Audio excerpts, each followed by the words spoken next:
Pirms kāda laika satīkas dažādi, bet tik tuvi cilvēki.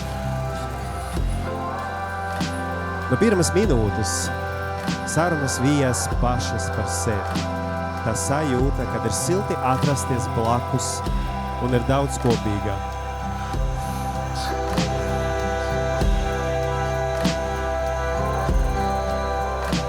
Satiekot viens otru, viņi atrada mīlestību. Bet šodien viņi stāv mūsu priekšā un ir gatavi apsolīt būt roku rokā līdz mūža beigām.